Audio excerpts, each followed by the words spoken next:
Hi guys, in this lesson I'm gonna continue with my lesson series on altered dominance, and I'm gonna give you 10 lines to show you some of the arpeggios and some of the ideas I use when I'm playing over an altered dominant.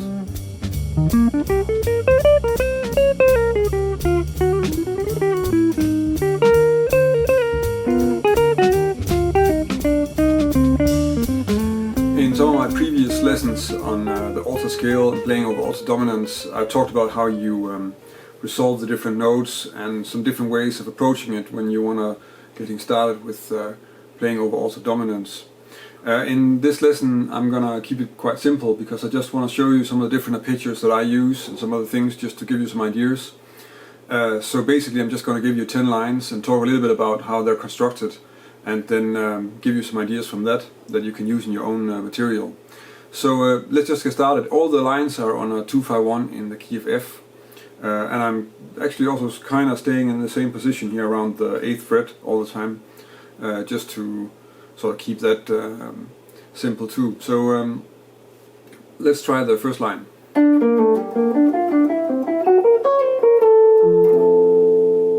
So that's the first example.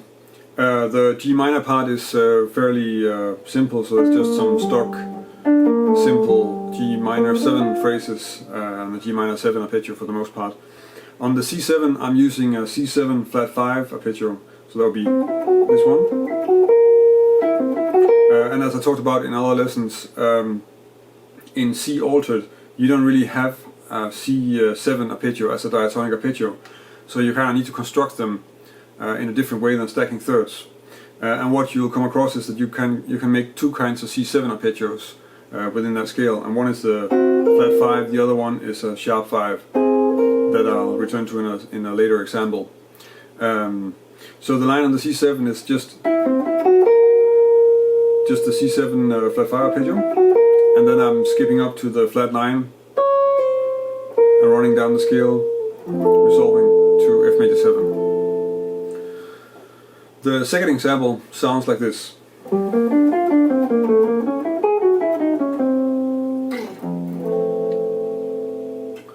So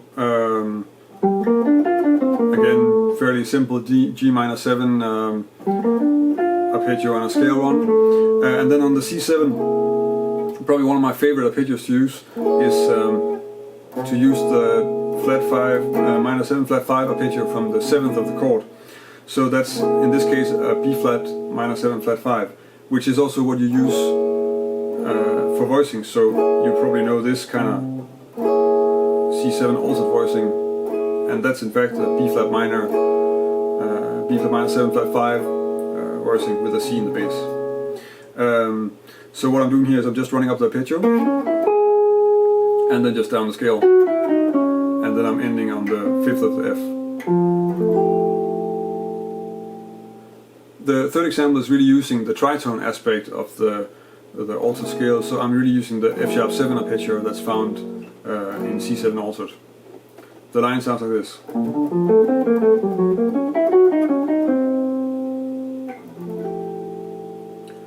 So the first part is a B flat major 7 with a 9 arpeggio over the G minor, running down the scale, and then our F sharp 7 arpeggio, actually all the way up to the root. And then this sort of short scale fragment to resolve to the 5th of F.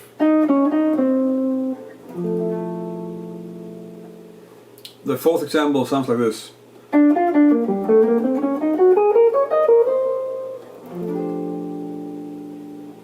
So here I'm using, well, first again, G minor 7 and a bit of scale fragments for the G minor 7 chord, nothing special.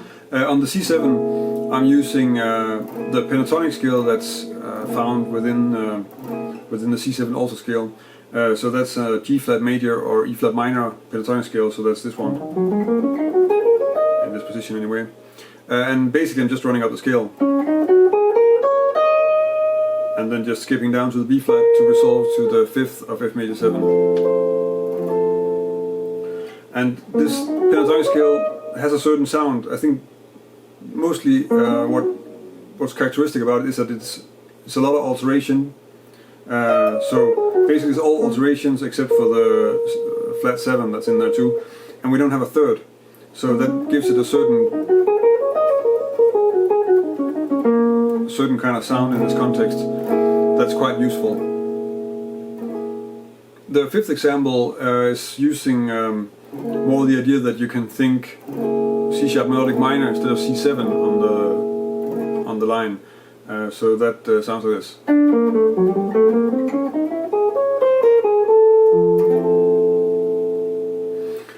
So on the G minor, just running down the scale, the leading note for the root, and then up the scale again, and then you get this melody on the C7,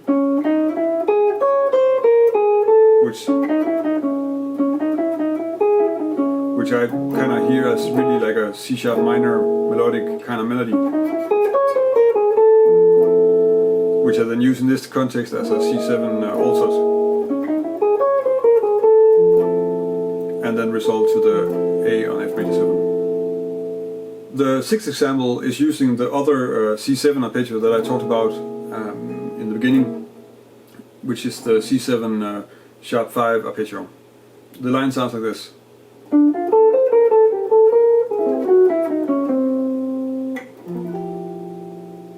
So on the G minor, first I'm using a D minor 7 arpeggio, which I'm then using to kind of encircle the third of G minor, and then just making this sort of short fragment from the scale, going up to the 7th of the C7, and from here I'm just arpeggiating down the C7 sharp 5 arpeggio,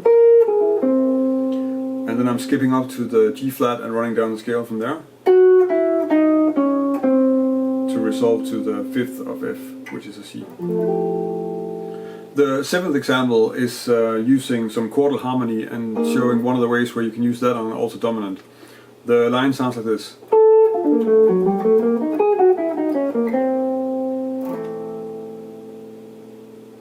So the first part of the line is using, well, basically it's a B flat major 7 arpeggio, and then I'm encircling the root of the G minor chord, running up the scale. And then on the C7, on the flat 7, I play a stagger fourths, so this one. And then from there I'm running down the scale, and then skipping down to catch the B flat again, and then resolving that note to the C, which is the 5th of F major 7.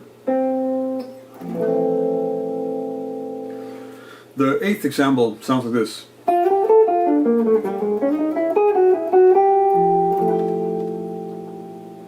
So here I'm using the C sharp minor melodic kind of melody again, by really digging into a C sharp minor triad on the C7. But first, so on the G minor, I'm making a melody.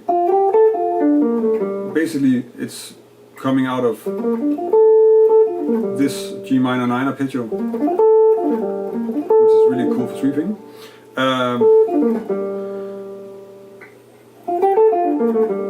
And then I'm adding a few scale notes in between. Then I'm going to C sharp minor triad in the second version, so, and then also adding some scale notes there.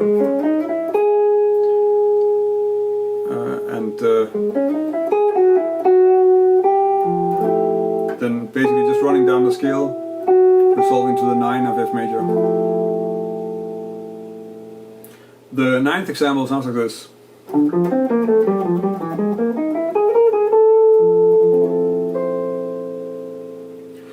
So on the G minor, I'm first using this D minor shell voicing, and then basically just running down the scale and back up to the G. And then on the C7, this is another arpeggio that I use really a lot on C7, which is an E major 7 flat 5 arpeggio.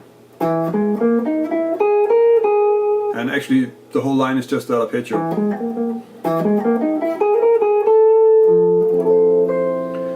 If you take the E major 7 flat 5, then over a C7 it gives you, so the third, the sharp 5 or flat 13, the flat 7 and the sharp 9. So in that way it's sort of all the useful altered extensions, which is one of the reasons why it works as well as so well as an arpeggio.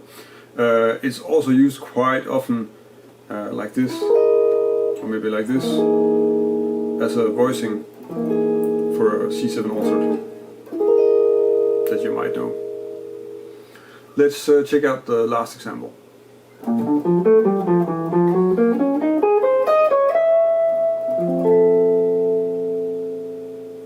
So the last example, well, on the G minor, basically it's a B flat major 7 arpeggio, and then running up and down the scale here a bit. And then on the C7 also, I'm using a triad pair, and the triad pair I'm using now is a G flat or F sharp, and an A flat major triad.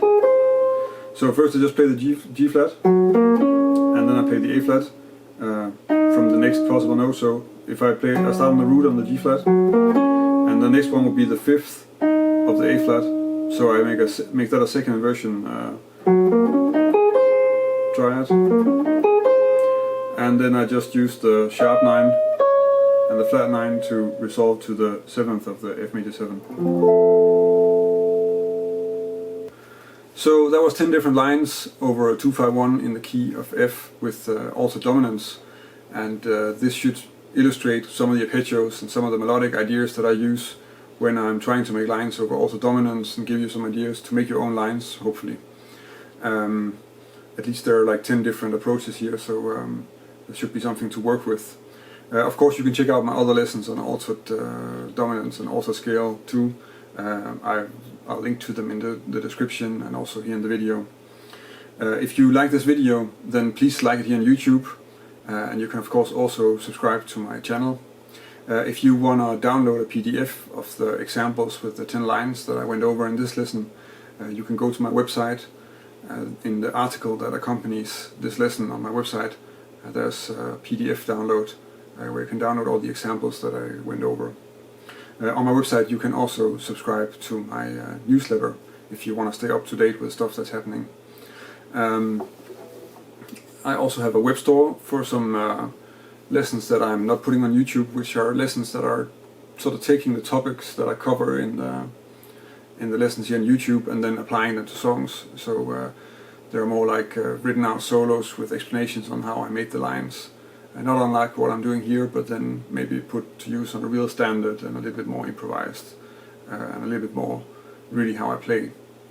So you can check that out too if you're on my website. In any case, thank you for watching. If you have any comments or suggestions for topics, or things I should do different, or things you want to know, then leave a comment or a question here on this video. You can also connect with me on social media, so places like Instagram, Twitter, Google Plus or Facebook, and ask me there. It's always nice to get feedback from you guys, because that means that I can make the lessons that you guys want to see, and it also means that the lessons that I make are better, which is what I want to do. I want to make the lessons as good as I can. So feedback is really welcome. In any case, thank you for watching, and until next week.